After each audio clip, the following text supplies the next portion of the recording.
komunis. Tidak dikenal oleh orang Indonesia. Yang memperkenalkan komunis itu siapa? Ba'alwi. Yaitu adalah Belanda. Dari orang-orang dibawa oleh Belanda itu Yaman. Hadramaut. Golongannya Ba'alwi Habaib. Makanya fitnah komunis di Indonesia itu adalah semua tokoh-tokohnya komunis itu habaib semua. Pada tahun 1143 mulai muncul saudara-saudara sekalian, apa 1145 mulai muncul saudara-saudara sekalian paham kolom komunisme yang ada di Indonesia. Akhirnya mau dibuat partai PKI, membuat fitnah di Indonesia, sudah membunuh ribuan nyawanya para ulama para kiai, ribuan nyawanya para ulama para kiai kampung, ribuan nyawanya para kiai para ulama pribumi. Itu yang menggagas itu siapa? Yang menggagas adalah saudara Musa. Musa itu siapa? Musa adalah Al-Habib, Musa bangsanya Al-Munawwar. Pada tahun 1965 terjadi gerakan 30 SPKI. Banser akhir sing diracun, kiai dicincang, orang mau kiai jenderal pengtolan Indonesia dicincang habis oleh mereka yang mengatasnamakan komunis dan pergerakan G30 SPKI. Ternyata di belakangnya itu ternyata yang mimpin pembunuhan ulama NU, membakar pesantren itu semua mereka ternyata adalah kaum habaib DNAID, namanya Al-Habib Ahmad Al-Aidid, membunuh para ulama para kiai, tangannya penuh dengan darah koyak kiai balik para ulama NU. Ini wong NU gak sadar ya keterlaluan sampai jauh saja di pengurus NU. Para sedulur, wong Arab sing teko ning Indonesia iku ana loro wong Wonogiri. Nomor siji sing Hijaz nurunaken wali songo, bangsa syarif, bangsa sayyid. Nomor kaping kali saking Hadramaut, saking Yaman, disebut Ba'alwi, margi keturunannya Syekh Alwi teko ning Indonesia. Itu urusan mereka. Orang sedulur. Jadi wong Arab iku sing teko ning Indonesia wonten kali. Nomor pertama adalah dari Hijaz. Dari Hijaz pindah ke Irak, ada yang pindah ke Maghribi, ke Samarkand, ke Uzbekistan, ke Mesir, langsung wonten Jumat Indonesia. Niki nurunaken wali songo, nurunaken para ulama, para kiai, genetikane Arab, mung kawin kali tiang Jawa, akhirnya Sayyid Bari Syarif irunge pesek-pesek. Lah Syarif Sayyid irung pesek niki akhirnya wedi ngendika dheweke Syarif. Kenang apa? Sebab wong Wonogiri gak ono sing ngandel. Mosok Syarif Sayyid pesek wong Kanjeng Nabi sing Arab blas gak ono Arab bela dielek-elek. Maka kebanyakan para syarif dan para sayyid di Jawa membenamkan dirinya, ngumpet wis sing ngerti nasabe cukup awake dhewe tok. Para sedulur, nomor kaping kali adalah orang Arab yang datang dari Yaman, Hadramaut, sing disebut Ba'alwi. Profesor Dr. Salahuddin Al-Bakri di dalam kitabnya Tarikhul Hadrami As-Siyasi mengatakan bahwa kaum Ba'alwi ini sebetulnya bukan asli Hadrami, bukan asli Yaman, tapi mereka adalah berasal dari Syiah Imamiyah. Sing nurunaken Habib sampeyan iku milo ngajari doktrin ben seneng ning Habib, seolah-olah Habib luwih hebat ketimbang Kanjeng Nabi, ketimbang wali songo, luwih hebat ketimbang para nabi, para rasul. Bahkan kadang-kadang ono di doktrin Habib koyone luwih hebat sing pangeran. Buktine nopo lho? Ono lho sing ngomong kok Habib bisa nyetop malaikat Israil. Ndasmu. Kira-kira Habib sing model kaya ngono Wonogiri ono apa ora? Ono apa ora? Ya ngomong ning arep sampean, ono mbanyong ning kono bisa nggoyang aku bisa nyetok malaikat Israil kamplengan desisan kowe Habib. Pembelokan secara doktrin ngajari wong Wonogiri gak bener itu. Akidahnya bisa sesat menjadi Syiah Imami. Makanya doktrinasi habaib yang ada di Indonesia itu, saudara-saudara harus ingat, itu sudah mengandung hulat. Hulat itu adalah kecintaan yang berlebihan terhadap Habib. Didoktrin masyarakat Indonesia supaya mencintai Habib yang sangat luar biasa. Nganti sikile dicium-ciumi, nganti bekas telapak tangannya dicium-ciumi, bekas telapak kakinya dicium-ciumi. Ini doktrinasi Syiah Imamiyah, itu sudah disebarkan oleh hampir mayoritas habaib sing ono di Indonesia. Ojo kaget ya wong Wonogiri, sebab mereka adalah keturunan Syiah Imamiyah, genetikanya dari Irak dan genetikanya adalah Yahudi. Iki ben sampeyan kudu ngerti. Maka dari itu para syekh dulur, para sejarawan menolak kalau seumpama yang namanya Ba'ali atau sing nurunaken Habib iki disebut wong Arab, menolak. Kenapa? Karena mereka secara data perjalanan mbah-mbalan datuk-datuknya bukan orang Arab. Mereka berasal dari mana? Dari kaum Yahudi. Yahudinya Yahudi Hazari, darahnya darah Kaukasus. Bahkan lebih condong kepada Eropa. Eropanya Eropa, yaitu adalah Eropa Timur. Jadi mereka tidak ada darah Arab. Dan itu sudah dibuktikan, saudara-saudara sekalian, sudah dibuktikan dengan tes genetika beberapa daripada kaum-kaum Ba'alwi, 200 habaib sing wis dites DNA, mereka tidak mengandung darah Arab, tapi genetika mereka adalah Yahudi, termasuk Mbah Najwa Shihab, putri Mbah Quraisy Shihab. Dan niku para dulur, begitu dites DNA, ternyata genetika Arabnya cuma 3,4%, sangat sedikit. Mungkin dari ibunya ada yang kawin dengan orang Arab. Maka habaib menurut para sejarah batal sebagai orang Arab. Jadi lek Kanjeng Nabi ngendika cintai orang Arab, ini maksudnya bukan habaib, karena habaib bukan orang Arab. Paham napa mboten? Paham napa mboten? Paham tak paham, sing penting mangkut-mangkut beres. Para syekh, para rasul, ini yang harus dipahami oleh sampean. Ini adalah ilmu. Sampean tentang ini, tentang ilmu. Habaib tentang data keilmuan, tentang ilmu. Ilmu itu sifatnya Gusti Allah. Terus Imam Ghazali, ilmu itu sifatnya Gusti Allah. Tentang ilmu, tentang Gusti Allah. Sapa mawon sampean, sak pinter-pintere sampean, sak gede-gede wong Indonesia ngelawan ilmu, gak bakal menang sampai kapanpun sampean.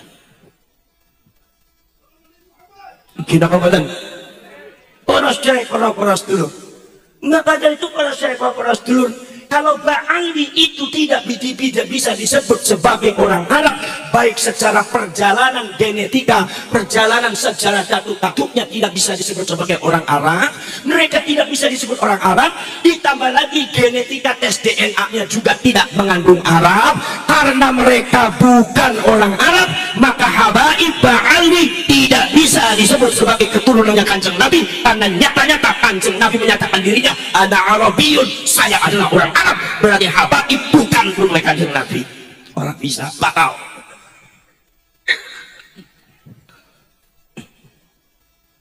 Ya aku batuk terus gitu. Telat mangan bengi ki aku iki. Biasanya kalau dipanggil di Cirebon, biasanya sebelum ngaji suruh makan dulu, ini suruh lantik dulu resiko ini.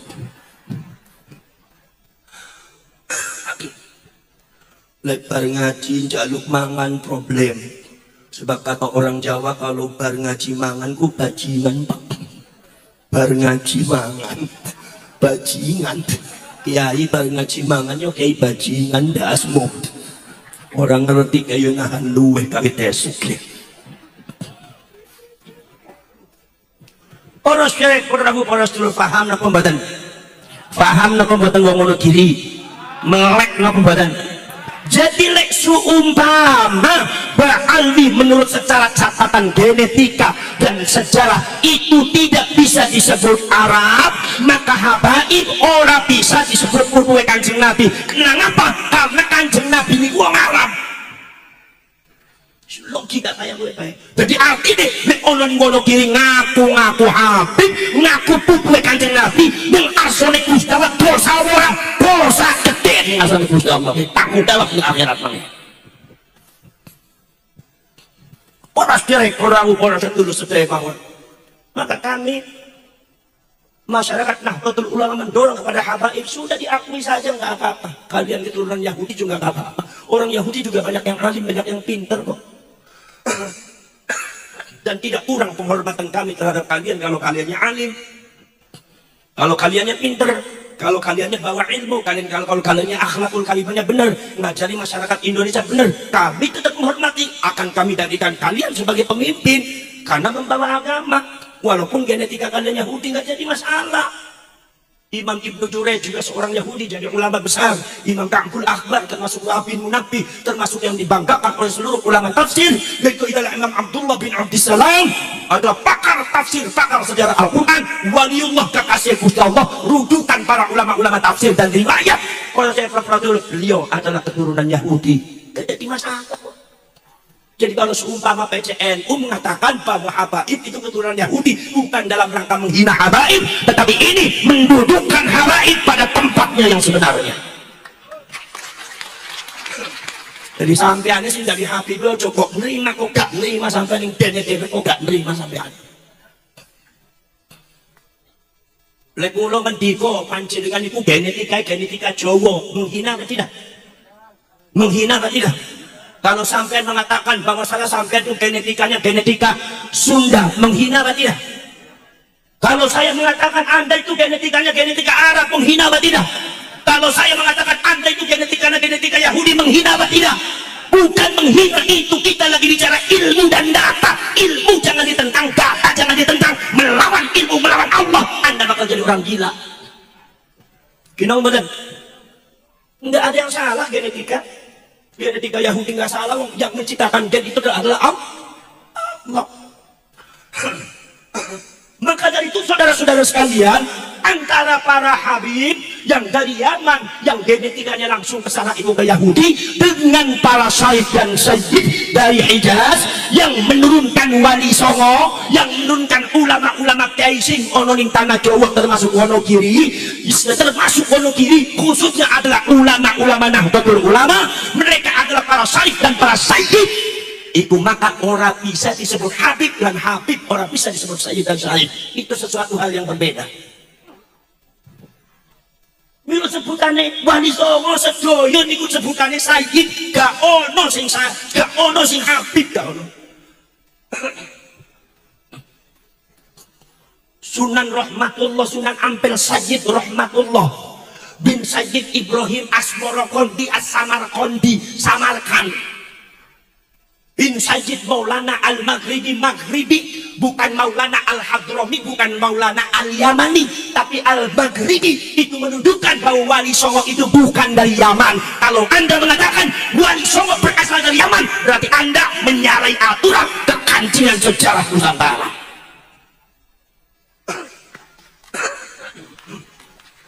Gimana betul? Para syekh, para sedulur saya bangun. Kemudian para syekh, para sedulur, Sunan Derajat, kemudian Sunan Kalijaga, termasuk Syarif Hidayatullah. Gak ono sing nyebut Habib Hidayatullah, gak ono. Lepas dengan masyarakat Wonogiri kalau mau ziarah ke Cirebon, gak ono sing ngendika aku arep ziarah ning Habib Hidayatullah, gak ono. Pasti ngendikane napa? Syarif. Karena beliau adalah seorang syarif. Termasuk 7 kilo dari sini ada seorang syarif di Wonogiri, Syarif Muhsin Al-Farisi, seorang syarif itu. Awas, dijaga kami, jangan sampai ono habib sing nakal di habib benam. Gak ono kuburan tua di habib na. Nanti irungnya aku ya di habib. Mentang-mentang irungku dawa di habib. Ku sabar habib dasmu. Gara-gara irungnya dawa, habib itu orang ngakam tok sing di habib. Irungnya wongnya di habib. Para syekh, para sedulur. Istilah yang berbeda. Para syekh, para sedulur. Syarif Sayyid ingkang wonten dumateng Uzbekistan, ingkang dumateng Samarkand, undang wonten dumateng Maghribi, ingkang wonten dumateng Pakistan. Niku para Syekh Rasul membenamkan dirinya, tidak mau disebut syarif, tidak mau disebut sayyid. Kenapa? Sebab takut akhlaknya tidak pas dengan Rasulullah, akhirnya merusak nama baik Rasulullah. Maka mereka mau disebutnya apa istilahnya? Istilahnya dengan istilah makhdum. Sunan Bonang Maulana Makhdum Ibrahim, Sunan Kalijaga Maulana Makhdum Kalijogo, Sunan Ampel Maulana Makhdum Ampel, Sunan Gunung Jati Maulana Makhdum Gunung Jati. Di Pakistan itu banyak makhdum. Ojo ora percaya aku di India Pakistan 6 tahun akeh makhdum. Makhdum adalah para syarif dan para sayyid. Ya itu adalah mereka semua tidak mau disebut sayyid dan syarif karena takut menyalahi akhlaknya Rasulullah sehingga merusak nama baiknya Rasulullah. Maka mereka memendamkan dirinya sendiri dan disebutnya makhdum. Ternyata di Indonesia itu para Syekh Rasul banyak makhdum dan makhdum istilah Pakistan, istilah Uzbekistan, istilah Samarkand, istilah Maghrib, bukan istilah Yaman. Di Yaman tidak ada istilah makhdum. Wis sing delong sejarah kaya piye wis ora bisa disebut sing Yaman yo mal. Apa sampean melotot-melotot ning aku iki? Keimangan orang melotot tok e ngono diri. Ndino apa mboten? Ndino apa mboten? Para cewek para sedulur sedaya mawon.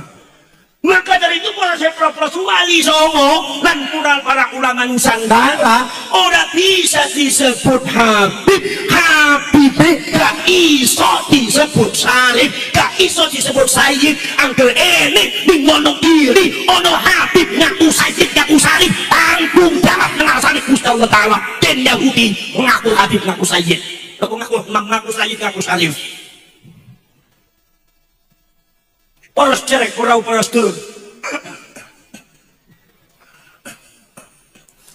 Ada yang mengatakan penelitian ini bagaimana kalau seumpama meneliti jalurnya Habib, dasar penelitiannya ke Imaduddin itu diterapkan pada Wali Songo pun akan tidak diterima nasabnya dasmu.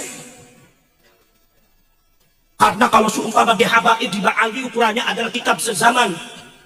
Tapi kalau di Wali Songo, kalau seumpamanya disyaratkan kitab sezaman, maka Wali Songo pun tidak ada yang nyambung, maka nasabnya akan tertolak. Ini pikiranmu yang gak bener.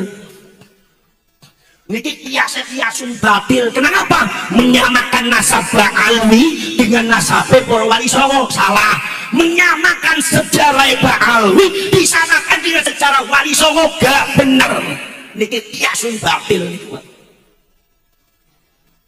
Bilo sampai mau kitab Al-Kafir Muntakhab fi Ilmi Nasab.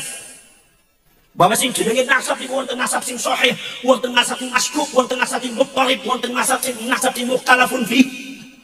Kathah nasab niku boten sami. Senajan padha bae mie tapi pinggih benten-benten ana mie goreng, ana mie rebus, ana mie indomie, ana mie bakso. Lho sampean damel mie bakso dengan cara damel mie ayam. Ya salah, Pak. Mie ayam disamakan dengan mie bakso, mie baksonya disamakan dengan mie goreng. Ya salah apa? Bubar sampean. Wali Songo dengan Habaib gak bisa disamakan sejarahnya, gak bisa disamakan nasabnya, kesohihannya, tatbiqatannya. Walaupun di dalamnya sama-sama ada perbedaan, tetapi perbedaannya bukan dalam bingkai kebohongan, bukan dalam bingkai pemalsuan, bukan dalam bingkai rekayasa nyambung bareng Kanjeng Nabi, tapi dalam bingkai burung ketemu. Jadi jangan disamakan antara ceritanya Wali Songo dengan Habaib. Kenapa para Syekh Rasul? Karena Habaib dari dulu, dari mulai Hadrobat itu terindikasi dalam kitab-kitab sejarah dan kitab-kitab nasab, termasuk para Syekh Rasul yang sudah diceritakan, yang sudah difatwakan oleh Nakobatul Ashraf, lembaga pencatatan nasab para syarif keturunan Kanjeng Nabi, yang ikuti antara adalah Syarif Maulana Syamsuddin Al-Houthi, yaitu saking Yaman dewe, saking Yamannya piyambak membatalkan nasabnya Ba'alwi termasuk dari Mesir dan Jordan. Kenapa sebabnya? Sebab di dalam sejarah dan di dalam catatan nasab-nasab daripada Ba'alwi itu terindikasi banyak pencangkokan, banyak cerita yang tidak benar, banyak satu cerita dan riwayat yang dibuat-buat. Ceritanya itu sampai tidak benar. Maka dari itu diperlukan kitab sejarah. Wujudnya tidak benar.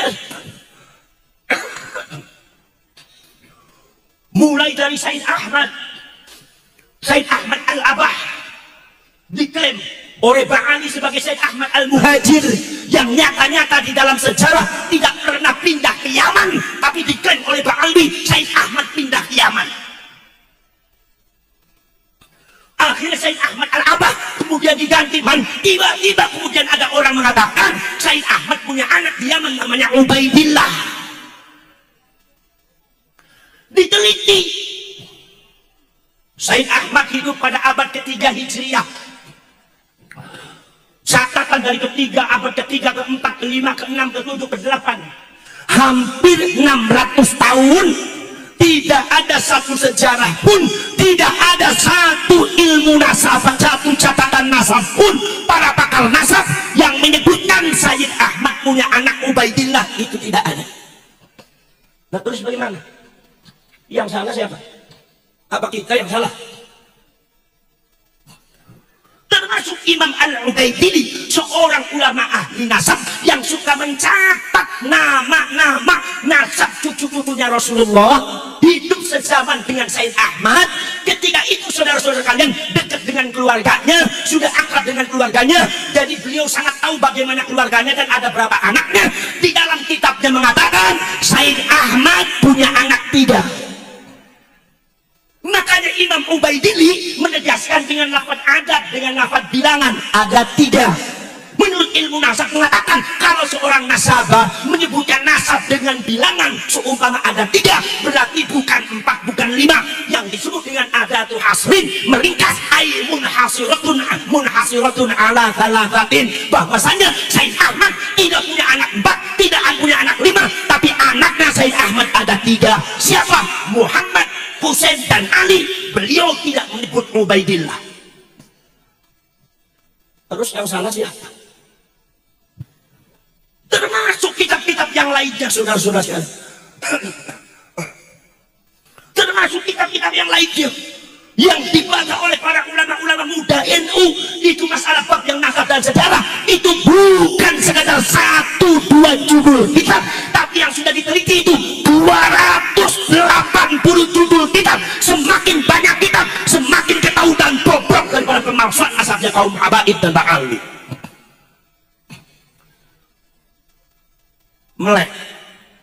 Melek nggak? Kupingnya bolong apa enggak? Nah ini masalahnya, saudara-saudara sekalian. Sesuai dengan apa yang diceritakan oleh riwayat orang-orang Yaman dari Banul Ahdal dan Banul Udaimi, yang kedua suku itu juga sama-sama tadinya ingin memalsukan nasab atas nama Rasulullah, tapi nggak jadi. Kenapa sih di Hadramaut Yaman dan orang Irak itu banyak kepengen mengaku cucunya Rasulullah? Sebab pada waktu itu di Irak dengan di Hadramaut itu terjadi kemiskinan yang sangat luar biasa. Ketika mengaku cucunya Rasulullah, banyak rezekinya, banyak orang yang menjamin. Jadi tujuannya dunia istad, tujuannya gak benar mengatasnamakan Rasulullah. Termasuk Habaib, termasuk Ba'ali. Banul Ahdal, Banul Udaimi ini adalah kedua suku yang terakhir kali menemani Said Ahmad. Bersama Said Ahmad pindah dari Irak menuju ke Irak Selatan. Banul Ahdal, Banul Udaimi termasuk sukunya Said Ahmad. Golongannya Said Ahmad disebutnya Alawiyun. Alawiyun itu nisbat kepada Sayyidina Ali, bukan Ali bin Ubaidillah mbahnya Habib, bukan. Kenapa disebut Alawiyun? Karena orang-orang yang mencintai Said Ahmad disebutnya Alawiyun. Bangsanya itu adalah bangsa Irak, mazhabnya Syiah Imamiyah, genetikanya banyak Yahudi. Begitu berjalan dengan Banul Ahdal, Banul Udaimi, kesaksian Banul Ahdal, Banul Udaimi itu sama dengan para sejarawan yang bercerita tentang masalah Said Ahmad. Apa? Bahwasanya Said Ahmad itu gerah, Said Ahmad sakit di Irak Selatan. Begitu sakit di Irak Selatan, beliau meninggal di Irak Selatan dan dikuburkan di Irak Selatan. Yang memandikan, yang mengkafani, yang nyolati, yang kuburi diantaranya Banul Ahdal dan Banul Udaimi. Dikuburnya di daerah Nejef, Irak Selatan. Nejef.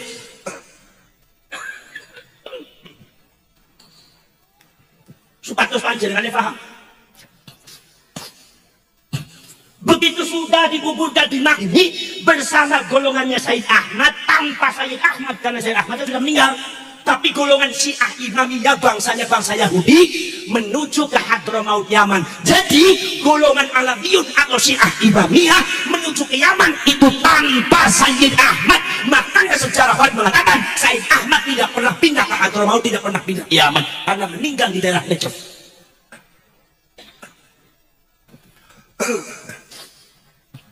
Begitu sudah sampai ke Yaman, orang Alawiyun Syiah Imamiyah yang ikut sama Said Ahmad masuk di Hadramaut, Yaman Yaman yang termasuk Yaman Selatan. Kemudian saudara-saudara sekalian, kemudian yang lainnya di antaranya Banul Ahdal di kota Son'a, kemudian Banul Qutaybiyah di bagian Yaman Selatan yang lainnya. Menurut ceritanya Banul Ahdal seperti ini di dalam sejarahnya, ketika Banul Ahdal itu datang ke Hadramaut, main-main ke Hadramaut lagi bisnis jualan sesuatu ke Hadramaut, itu ternyata di Hadramaut sedang ribut geger apa? Katanya ada Said Ahmad punya anak Ubaidillah dan ternyata muhibbinnya sudah ribuan orang mengaku cucunya Rasulullah. Banul Ahdal kaget luar biasa karena Said Ahmad sudah meninggal. Begitu dilihat subhanallah, yang mengaku dirinya Said Ahmad keluar itu disembah-sembah, disanjung-sanjung, dijunjung-junjung, kakinya dicium. Anak keturunannya yang namanya Ubaidillah dan anak keturunannya keluarganya yang framing mendoktrin bahwa kita adalah cucunya Rasulullah, kalian tidak akan masuk surga kecuali dengan syafaat kita, kecuali dengan izin kita, karena kita adalah cucunya Rasulullah. Orang Hadramaut ribuan terdoktrin, buta semuanya akhirnya. Banul Ahdal kaget karena Banul Ahdal tahu Said Ahmad sudah meninggal. Yang menguburkan mereka, yang mengkafani mereka, yang mensolati mereka, kok bisa Said Ahmad ada lagi? Akhirnya kemudian Banul Ahdal mengambil tangannya Banul Qutaybiyah datang mengatakan kepada Banul Qutaybiyah itu ada Said Ahmad. Mana? Itu katanya Hadramaut ada Said Ahmad. Itu punya murid banyak sekali. Kata Banul Qutaybiyah mengatakan nggak mungkin Said Ahmad sudah meninggal. Ya tapi kamu kesini aja. Begitu datang betul-betul muhibbinnya sudah ribuan orang. Itu ternyata ada itu Sayyid Ahmad punya anak Ubaidillah mengaku cucunya Rasulullah. Akhirnya Banul Ahdal, Banul Qutaybiyah mengingatkan masyarakat semua, ya ma'asyiran nas, inna Sayyid Ahmad qad mata di Najaf. Sesungguhnya Sayyid Ahmad itu sudah meninggal di Najaf, sudah wafat di Najaf, sudah dikuburkan di Najaf, buah makomnya ada di Najaf. Saya yang menguburkan, kami yang mengkafani, kami yang mensolati. Siapapun yang mengaku diri Sayyid Ahmad berarti kadzab, pembohong. Subhanallah. Ternyata doktrinasi daripada Said Ahmad yang palsu itu luar biasa sehingga akhirnya muhibbin-muhibbinnya marah, lapor kepada Ubaidillah dan Said Ahmad yang palsu itu. Akhirnya dengan kekuatan mereka, karena di Hadramaut sangat luar biasa kekuatannya, akhirnya Banul Ahdal diusir, Banul Qutaybiyah diusir. Kata Banul Ahdal mengatakan sehingga fitnah ini sampai detik ini masih ada. Akhirnya di antara Banul Ahdal dengan Banul Qutaybiyah ada yang mengendap-endap, pengen mengintip sebetulnya siapa sih yang mengaku dirinya Said Ahmad itu siapa. Begitu akhirnya diintip pura-pura jadi muhibbin. Begitu keluar yang mengaku Said Ahmad memang orangnya gagah, memang orangnya ganteng, hidungnya panjang, jenggotnya bagus, Ibu Ubaidillah jadi orangnya gagah. Begitu subhanallah keluar orangnya pada sholawat semua kepada kanjeng Nabi. Akhirnya itu kakinya dicium-cium. Saudara-saudara sekalian, omongan doktrinnya sangat luar biasa. Tetapi kata Banul Ahdal, Banul Qutaybiyah mengatakan, oh ternyata dia yang mengaku Said Ahmad. Aku kenal, kami kenal, itu bukan Said Ahmad, itu dia namanya Muhammad bin Sulaiman, seorang Yahudi dari Irak, yaitu yang bermadzhab Syiah Imamiyah. Melek. Kalau saya cerita tentang sejarah Habib, kata sampean saya benci ke Habib apa bukan? Apakah saya berarti menfitnah Habib apa tidak? Ini sejarah saudara-saudara sekalian. Akhirnya saudara-saudara yang ikut Banul Ahdal, Banul Qutaybiyah, makamnya Said Ahmad ada di Najaf. Di perkembangan selanjutnya saudara-saudara sekalian, itu makamnya Said Ahmad yang ada di Najaf itu juga dipalsukan oleh kaum Ba'alwi. Di mana? Dibuat sendiri di Yaman, tepatnya di daerah Nusaisa, dibuat makam. Kata Ba'alwi mengatakan, kata habaib yang ada di Hadramaut mengatakan, ini makamnya Said Ahmad Al-Muhajir yang asli, padahal yang aslinya ratusan tahun sudah ada di Najaf, tapi dibuat palsu oleh para Ba'alwi, oleh kaum habaib yang ada di Hadramaut. Jadi pemalsuan makam, pembuatan makam palsu sudah dilakukan oleh kaum Ba'alwi sejak dulu sampai detik ini juga masih dilakukan. Karakternya hampir sama. Jadi judul sanes nang Indonesia tok zaman dulu sono. Akhirnya proses dulu makam Said Ahmad ono kali setunggal teng Najaf nomor kaping kali kang Husaisah ratusan tahun, abad keempat, abad kelima, abad keenam, abad ke-7, ke-8, ke-9, ke-10, ke-11, 800 tahun ulama sudah mufakat makamnya Said Ahmad ada di Najaf, Irak Selatan. Catatan sejarah menyatakan demikian. 800 tahun orang kalau berziarah ke makamnya Said Ahmad ada di Najaf di Irak Selatan. Tetapi begitu Habib mengklaim katanya makamnya Said Ahmad di Husaisah dibuat palsu, seluruh orang Hadramaut kalau ziarah ke Said Ahmad ke Husaisah. Sekarang saya tanya, itu membuat fitnah apa tidak?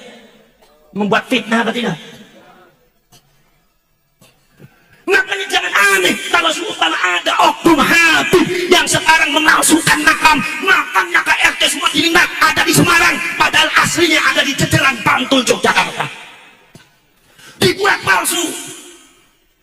Makam yang asli yang ada di Semarang itu makamnya siapa? Makamnya Singo Barong. Katanya dibuat KRT semua dilingat, ditambah lagi namanya ada Habibnya, Habib Hasan bin Toha bin Yahya, diselewengkan namanya, dipalsukan makamnya, dipelokkan sejarahnya. Memang keturunan datuk-datuknya memang seperti itu.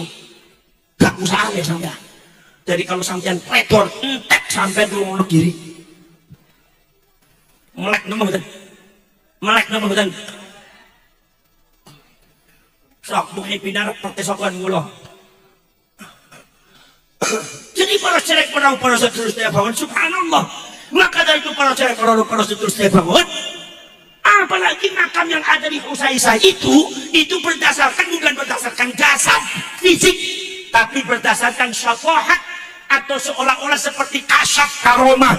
Katanya Habib Abdul Rahman kepengen tahu makom leluhurnya yang namanya Said Ahmad Al-Muhajir. Begitu jalan-jalan ke Husaisah, dia melihat cahaya turun dari langit jatuh di tanah Husaisah. Maka saya yakin di situ adalah makom Said Ahmad Al-Muhajir. Maka kemudian dibuat makom. Akhirnya makomnya Said Ahmad ada dua. Jadi klaim makam yang ada di Husaisah bukan berdasarkan data sejarah, bukan berdasarkan data fisik, tetapi berdasarkan syatohat semacam kasab habaib yang belum tentu benar. Bahkan kata Nakobatul Ashraf, lembaga nasab yang ada di Jordan, para salih mengatakan cerita itu dongeng dan palsu, tidak bisa dipercaya. Tetapi kaum Ba'alwi ini ingin memalingkan masyarakat Islam dari Mekah ke Hadramaut, dari Irak ke Hadramaut. Jadi seolah-olah yang diagung-agungkan Hadramaut bukan lagi Irak, Syekh Abdul Qadir Al-Jiladi.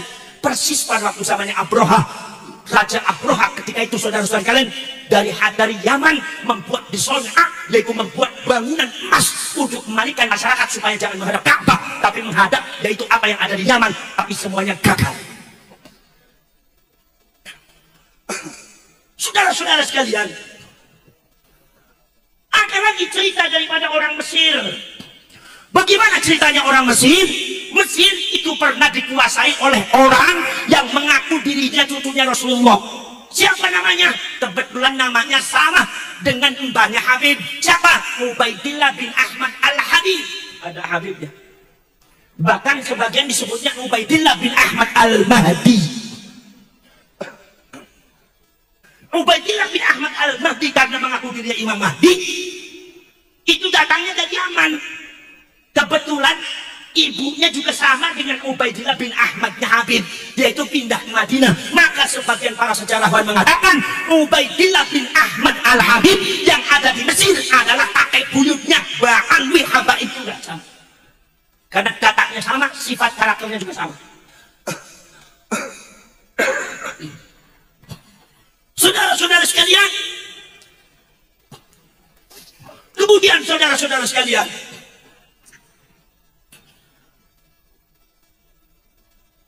anak Ja'far Ubaidillah bin Ahmad Al-Habib ini itu kemudian yang mendoktrin masyarakat Mesir dengan Afrika dengan doktrin Dzurriyyatur Rasul, dengan doktrin Ahlul Baitir Rasul. Jadi seolah-olah kalau Allah Subhanahu wa taala bicara Ahlul Bait maksudnya adalah mereka. Kalau seumpama Rasulullah bicara Dzurriyyatur Rasul, keturunan Kanjeng Nabi, berarti maksudnya adalah mereka. Ini persis seperti habaib. Seolah-olah Ahlul Bait adalah mereka, seolah-olah Dzurriyyah adalah mereka. Sehingga menentang mereka itu sama dengan menentang Rasulullah. Ini doktrinnya mereka seperti itu. Akhirnya masyarakat Mesir tertundukkan semua, masyarakat Afrika lemah semua kekuatannya. Akhirnya ternyata mereka memiliki program terselubung, niat busuk untuk apa? Untuk menguasai Mesir dan Afrika.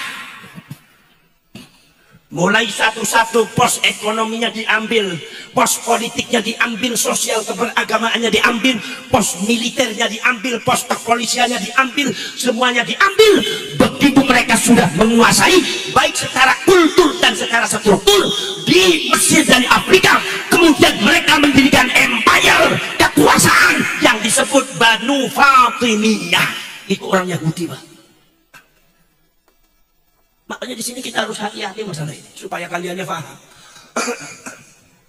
Saudara-saudara sekalian, Banu Fatimiyah di dalam perjalanannya mengaku dirinya cucunya Rasulullah, pengen dihormati tapi mereka tidak pernah menghormati orang lain. Pengen diagung-agungkan tapi mereka menginjak leluhur orang lain. Pengen dimuliakan tapi mereka merendahkan orang lain. Bahkan terjadi kekejaman pada perjalanan selanjutnya, terjadi kekejaman, pembunuhan, perebutan harta orang-orang yang tidak bersalah atas nama cucunya Rasulullah. Direbut hartanya dari 1 juta, 2 juta, ratusan juta, puluhan juta, sampai 500 juta, miliaran ibarat zaman sekarang. Akhirnya habis itu orang Mesir dan orang-orang Afrika didoktrin, dikuasai oleh Banu Fatimiyah, keturunannya Ubaidillah bin Ahmad Al-Habib. 200 tahun hancur Mesir dan Afrika. Ini jangan sampai Indonesia seperti itu maksudnya seperti itu. Subhanallah, saudara-saudara sekalian. Begitu mereka semua saudara-saudara sudah menguasai, mendoktrin, ternyata melakukan tindakan-tindakan kejahatan, merebut istri-istri orang, kemudian juga saudara-saudara sekalian, kemudian juga suaminya dibunuh, kemudian juga anak-anaknya diperkosa, mengatasnamakan cucunya Rasulullah. Orang Afrika, orang Mesir terbungkam, tidak ada yang berani menjawab. 200 tahun.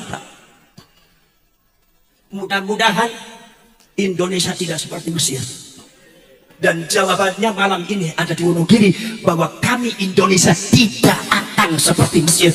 Kami umatnya Rasulullah siap bergerak untuk mempertahankan, mensucikan nama baik Rasulullah daripada begundal-begundal yang mengaku cucunya Rasulullah tapi karakteristiknya jauh dari akhlaknya Rasulullah. Jadi tindakan PCNU semacam ini sudah sangat tepat. Itu akan memberikan hal yang positif terhadap umat Islam, khususnya Nahdlatul Ulama, karena yang banyak dari korban adalah orang NU. Saudara-saudara sekalian, maka akhirnya Mesir menangis, Afrika menangis, tidak bisa berbuat apa-apa, seluruh pos sudah dikuasai. Akhirnya mereka kemudian banyak yang haji ke Baitullah dengan di Ka'bah, menangis di depan Allah, bagaimana ini masa cucunya Rasulullah seperti ini. Akhirnya mengadu di salah satu sultan daripada Banu Abbasiyah, yaitu adalah Salahuddin Al-Ayyubi. Ketika itu lagi haji, menangis masyarakat Mesir, menangis masyarakat Afrika, mengadu. Akhirnya Salahuddin Al-Ayyubi bergerak untuk meneliti. Begitu diteliti, ternyata Banu Fatimiyah itu adalah menjual nama Rasulullah. Ternyata mereka adalah orang Syiah Imamiyah, genetikanya Yahudi, menjual nama Islam, menjual nama Rasulullah sebagai cucunya. Maka kemudian Salahuddin Al-Ayyubi datang ke Syekh Abdul Qadir Al-Jilani meminta restu. Syekh Abdul Qadir Al-Jilani istikharah, isyaratnya harus diberesin. Maka kemudian berdasarkan perintah Sultanul Auliya Al-Khufus Ramadani wa Nur Syafi'ul Burhani, Syekh Abdul Qadir Al-Jilani, Salahuddin Al-Ayyubi bergerak. Satu, membereskan kaum Salibis yang ada di Palestina dan Konstantinopel. Nomor 2 adalah membereskan anak cucunya Ubaidillah bin Ahmad Al-Habib, Banu Fatimiyah, seorang Yahudi sedang ada Afrika, diserang habis-habisan, beres. Mesir merdeka, Afrika merdeka. Kembalikan kepada rakyat. Katanya Laskar Sabilillah bekerja sama dengan NU dan Bansar ini sebagai pasukannya Salahuddin Al-Ayyubi. Saudara-saudara sekalian,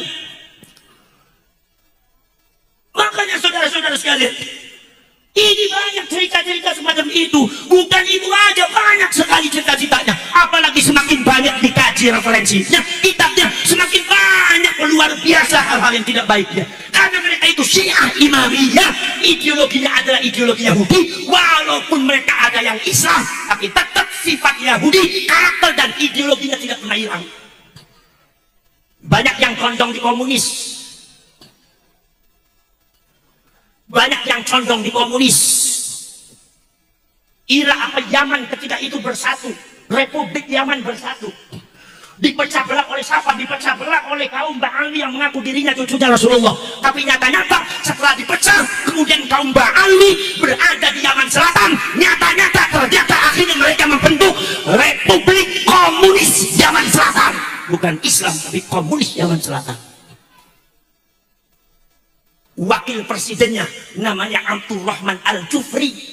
Habib Abdurrahman Al-Jufri ini adalah bapaknya Habib Ali Al-Jufri, yang kata Habib mengatakan kalau ingin melihat wajahnya Rasulullah, lihat saja wajahnya Habib Ali Al-Jufri. Ini bapaknya Habib Ali Al-Jufri itu terusir dari Yaman. Kenapa? Sebab beliau terakhir menjabat wakil presiden Republik Komunis Yaman Selatan yang diusir oleh orang-orang Yaman. Di antaranya siapa lagi? Partai Sosialis Yaman yang bergerakkan Leninisme dengan Marxisme. Karl Marx dengan Lenin itu genetikanya sama dengan Habibnya sampean. Apa? Genetika Yahudi Askenazi. Lenin genetika Yahudi Askenazi. Karl Marx genetika Yahudi Askenazi. Termasuk Profesor Dr. Snuhobronil Belanda yang menjaga sampean pura-pura dari Islam, yang disebut dengan menyamarkan dirinya menjadi yaitu Haji Abdul Ghafur, itu juga genetikanya Yahudi Askenazi. Termasuk Van der Berg yang membelokkan nasabnya Wali Songo juga Yahudi Askenazi. Termasuk Habib sampean Yahudi Askenazi. Mereka sama-sama satu keluarga bergerak di dunia untuk menguasai dunia. Saudara-saudara kalian, melek nopo mboten? Melek nopo mboten? Masya Allah, saudara-saudara sekalian. Kemudian saudara-saudara sekalian, di antara lagi adalah ketua Partai Komunis Yaman, Sosialis Yaman, siapa? Namanya Al-Habib Abdurrahman As-Siyaf. Perdana Menteri Republik Komunis Yaman Selatan siapa? Al-Habib Haidar Abu Bakar Al-Abbas. Mau apa ente, mau marah sama siapa? Sok, muhibbinnya yang mau marah. Sok, fakta sejarah itu seperti itu. Bagaimana itu datanya? Klarifikasi. Makanya ada catatan sejarah mengatakan bahwasanya yang memperkenalkan komunis di Indonesia itu bukan orang Indonesia. Di Indonesia itu dulu tidak kenal komunis. Indonesia itu tidak kenal komunis. Komunis itu bukan madhab asli Indonesia, bukan.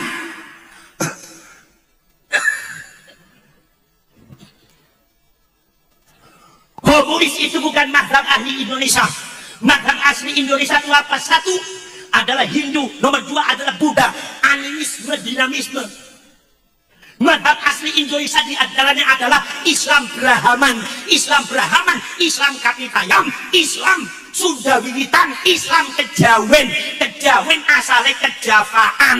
Kejavaan itu asalnya dari keturunannya Javen bin Javid bin Nuh, karena orang Jawa itu keturunannya Nabi Nuh.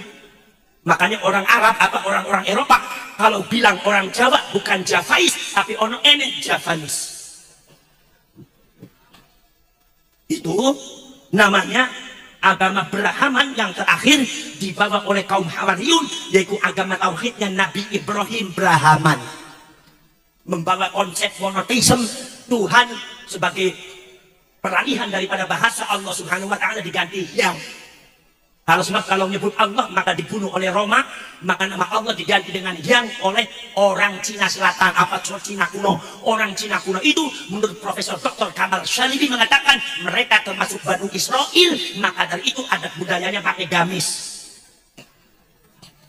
Di sana ada catatan-catatan Nabi Muhammad juga ada, Kanjeng Nabi bakal teka ada, cuma di alih bahasakan Cina kuno, termasuk lafaz Allah diganti dengan yang.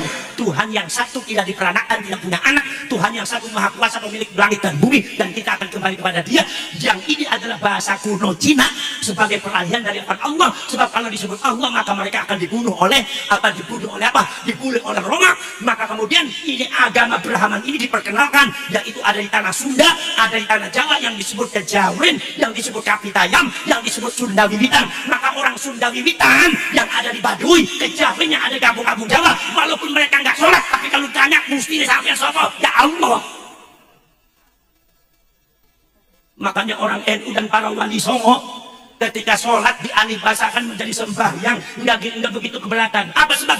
Sebab yang adalah alih bahasa daripada Allah, bahasa Cina kuno, nggak ada bedanya. Curah orang hati ini kadang-kadang sok rese. Sembahyang itu Hindu. Kalau kita itu sholat, sembahyang Hindu. Kalau Hindu bukan yang apa Hindu? Hindu itu Brahmana, Wisnu dan Shiva.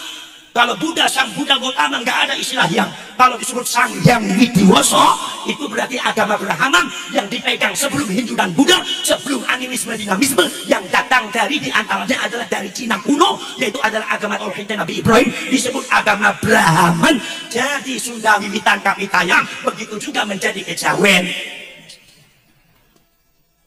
Ngerti gak ngerti seperti ngangkut beres.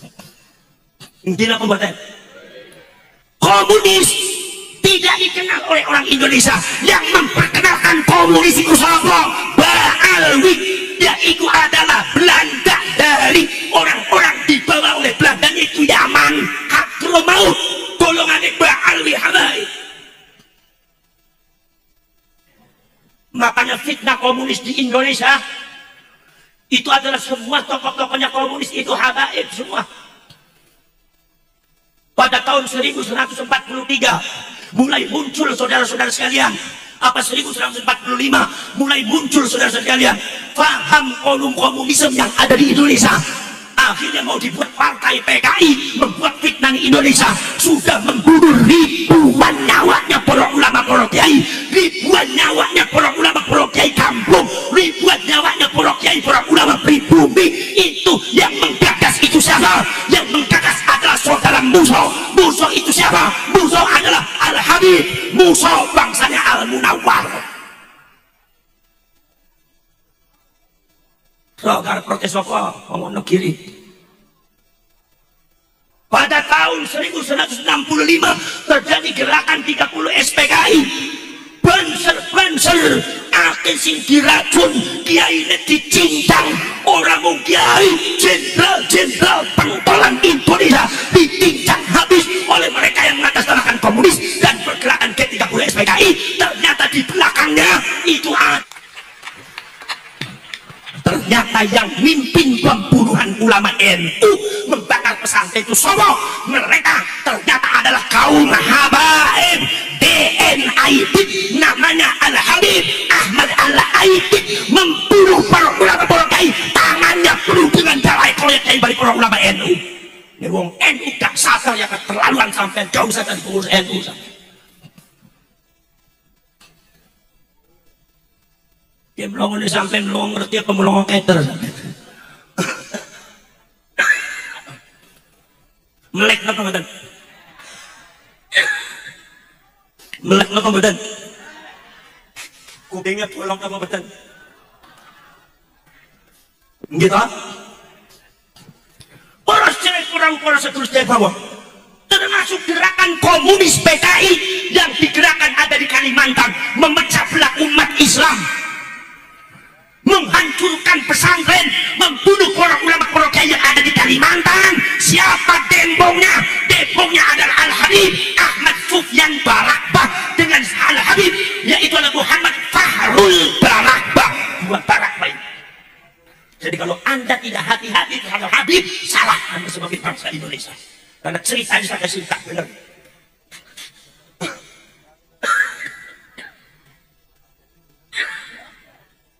Gina po ba? Melek na po ba? Melek na po ba? Oras direk oras terus. Sampai detik ini yang membela Habib itu adalah NU. Betul kan? Sing menghormati Habib itu NU. Wong Muhammadiyah wis gak arep menghormati Habib. Sampai kan masih kegoda cuma tong jenggot niku. Al jenggot itu minang imannya repot.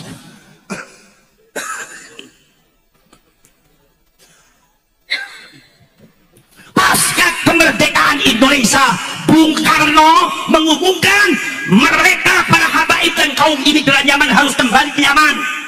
Sebab habaib itu dibawa oleh Belanda. Yang ternyata Belanda dengan habaib itu genetikanya sama-sama Yahudi Askenazi. Jadi orang Belanda membawa Ba'ali ke Indonesia itu membawa keluarganya, memasukkan keluarganya untuk membungkam apa gerakan para syarif dan para sayyid yang kebetulan wajahnya sudah wajah Jawa, wajahnya sudah wajah Sunda, wajahnya sudah wajah Melayu, hidungnya pesek-pesek. Maka mereka mendatangkan saudara Belanda sama-sama Yahudi yang wajahnya Arab, kemudian di framing ini loh cucunya Rasulullah yang sebenarnya. Akhirnya Anda semua buta semua. Tidak mengerti. Poros derek, poros tur. Tapi ketika Anda itu ketika Bung Karno mengatakan habaib kudu pulang balik ke Yaman karena Belandanya sudah pergi. Simpel lo siapa? Simpel lo siapa? Nah, Nahdlatul Ulama Wahab Hasbullah mengatakan nggak usah Habib udah biar aja tetap di Indonesia untuk membantu kita dalam pergerakan dakwah Islamiyah. Iku dari NU kaya kue dadi anggap ka NU Habib wis mulih kabeh di Yaman, tapi wong melarat di Yaman saiki perang baik. Di sini punya madrasah, di sini punya pesantren, di hauli besar-besaran. Ini adalah jasa daripada ulama NU. Tapi habaib zaman saya ini ono sing sok petakilan sombong NU di dalamnya sudah sesat, NU di dalamnya sudah PKI, Banser PKI, Ansor PKI di Jawa Barat, di Jabodetabek. Akhirnya seperti neraka bagi Ansor dan Banser. Ini adalah ulam mulut-mulut tokohnya Habib yang kurang ajar. Tahun 70 status WNI daripada Habib dipermasalahkan karena orang pengen jadi WNI itu ada syaratnya. Itu bagi yang lain syaratnya sangat sulit, tapi bagi Habib syaratnya sangat mudah sekali. Asal punya KTP udah aja dianggap negara jadi WNI, padahal mereka bahasa Indonesia aja kadang-kadang masih belum bisa. Pada waktu itu dipermasalahkan Habib harus menuruti aturan yang ada, tidak bisa langsung jadi WNI. Jadi harus sama dengan warga negara yang lain. Syaratnya ini, syaratnya ini, syaratnya ini. Minimal diam di Indonesia 20 tahun. Yang bela sopo Gus Dur, Kiai Haji Abdul Rahman Wahid Wonogiri tampil mengatakan gak usah Habib, gak usah dipersulit, biarkan dipermudah saja supaya Habibnya bisa di sini bantu kita ngadari Islam. Gus Dur yang membela, tanpa Gus Dur Habib akan sulit menjadi WNI. Tapi apa terima kasihnya Habib? Apakah mereka mengatakan terima kasih kepada Gus Dur? Enggak. Apa mereka menulis di catatan sejarahnya bahwasanya dari Haji Abdul Rahman Wahid seorang ulama yang sangat berdasar pada habaib? Apakah ditulis di dalam sejarahnya? Saya nggak pernah lihat, tetapi justru ada oknum Habib yang kurang ajar mengatakan Gus Dur buta mata buta hati. Kurang ajar itu ya. Melek. Ini Wonogiri ono Habib petakilan kampleng besisan. Sampean jadi habaib yang baik-baik di Indonesia, kami akan menghargai Anda. Tapi kalau ente buat gerakan nggak baik, akan kami lawan sampai dimanapun. Paham? Aku ngomong di semua apik, angger si apik tenang nyantai, gak usah mikirin. Ini ternyata yang apik-apik tersinggung berarti bodoh dari apik ya sampai. Poros siapa poros? Yang membela habaib itu apa? Tahun 90-an ketika Front Pembela Islam didirikan oleh oknum-oknum Habib sudah berani melawan NU. Sampai Banser Ansor ketika itu gara-gara membakar bendera HTI yang tulisannya la ilaha illallah, di framing kemana-mana. Banser anti kalimat tauhid, Banser anti Islam. Ini bukan sekedar orang Wahabi, tapi mulutnya Oknum Habib yang kotor yang harus dikaplok lagi. No Habib semua kayak kan kok kaplok ngaku. Apa NU anti kalimat tauhid dasmu? Biar badan saya berdarah daripada membiarkan mulut ente seperti itu. NU kok anti kalimat tauhid sing tahlil wong NU. Paham? Makanya ente dari Habib yang benar kalau ngomong. Yang benar kalau ente benar enak hidup di Indonesia. Orang Indonesia suka senyum. Suka senyum. Ya, wong aja barak ning kono senyum. Wong aku reti palingan ya mesem senyum bae wong dene kok. Wong NU Indonesia mesem terus. Padahal watangnya kemeruyuk tak kemeruyuk lagi. Pus Muafiq ini pokok apa dulu kayaknya. Ya terkian Pus Muafiq aku bisa detek suaranya. Gini ngomong betul? Paham?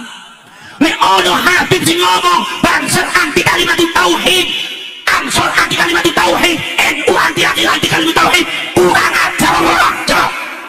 Kurang ajar orang Jawa. Kurang ajar orang Jawa. Kurang ajar ente. Bilang betul. Masya Allah, bilang ngomong kudu sing hati-hati ente. Jangan sembarangan. Ente merasa dari hati maut, saya juga sama dari Arab. Ayo geluk-geluk. Apa sih tak urusan gue? Gina betul. Gina betul. Pada waktu FPI sudah diklaim oleh pemerintah bahwa saja FPI itu sudah mengandung terorisme yang membela siapa? Wong Hem, Kiai NU Kiai Ma'ruf Amin. Habib itu bukan terorisme dengan Habib beda. Sehingga seluruh ulama NU ketika itu banyak yang salah paham termasuk terhadap Kiai Ma'ruf Amin karena terlalu condong dianggapnya sama Habib. Yang membela itu adalah Kiai Ma'ruf Amin, sehingga pemerintahnya ngerem. Kalau tidak ada Kiai Ma'ruf Amin, Habib enggak di penjara. Sebab apa? Sudah termasuk teroris. Tapi sing bela Kiai Ma'ruf, bagian Kiai Ma'ruf bertentangan dengan ulama-ulama yang lain. Tapi apa terima kasihnya Habib? Apakah Habaib yang ngucap terima kasih sama NU? Habaib yang ngucap terima kasih sama Kiai Ma'ruf Amin? Atau di dalam sejarah Robito Alawiyah mengatakan Kiai Ma'ruf Amin adalah orang yang berjasa terhadap Habaib, ditulis apa tidak? Justru sebaliknya, lihat sendiri ente di YouTube, saksi hidupnya masih ada. Oknum Habib ngajari masyarakat Indonesia tidak benar. Di depan jamaahnya ngomong menyebut Kiai Ma'ruf Amin hanya dengan namanya saja, Ma'ruf Amin. Sudah itu disandarkan dengan binatang yang najis. Nyuwun sewu. Mulai sebenarnya boten petah, tapi ini harus diucapkan supaya wono diri dan melek sedoyo. Nopo disebut babi di depan jamaah Ma'ruf Amin. Babi apa babi? Jamaah agama babi. Babi apa babi? Babi. Ma'ruf Amin babi apa babi? Babi. Ma'ruf Amin Ma'ruf Amin orang yang sangat membela Habaib, tapi oleh Habaib dasar keturunan Yahudi gak bisa terima kasih. Tundung ngelek-ngelek kayak Ma'ruf Amin. Mungkin kayaknya oleh di kampung katanya saja. Paham? Paham? Paham? Masya Allah, ini Habib pengennya apa?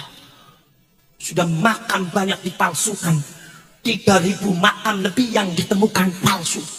Masya Allah. Na'udzubillah min dzalik. Makanya saudara-saudara sekalian, betul apa kata pengurus Nahdlatul Ulama, bahwasanya kita harus kembali khidmah kepada para leluhur, para syarif, para sayyid, wali-wali orang Indonesia. Buka mata, buka hati, buka kuping, jangan sampai kecolongan. Situs-situs bersejarah ini jaga khususnya oleh pemerintah, dibantu dengan para Banser dan Ansor pengurus NU, dibantu dengan Laskar Samisila dan pengurus Wali Songo. Jaga mereka, lindungi mereka, sejarahnya, jasa-jasanya jangan sampai diinjak oleh orang-orang Yahudi yang mengatasnamakan tubuhnya Rasulullah. Maka kita akan menjadi Mesir dan mati seperti Mesir dan seperti Afrika. Hadza wa ufawwidu amri ilallah wallahu basirun bil ibad. Mudah-mudahan wonten manfaate saking kula cekak semeton mawon. Wallahul muwaffiq ila aqwamit thoriq. Wassalamualaikum warahmatullahi wabarakatuh.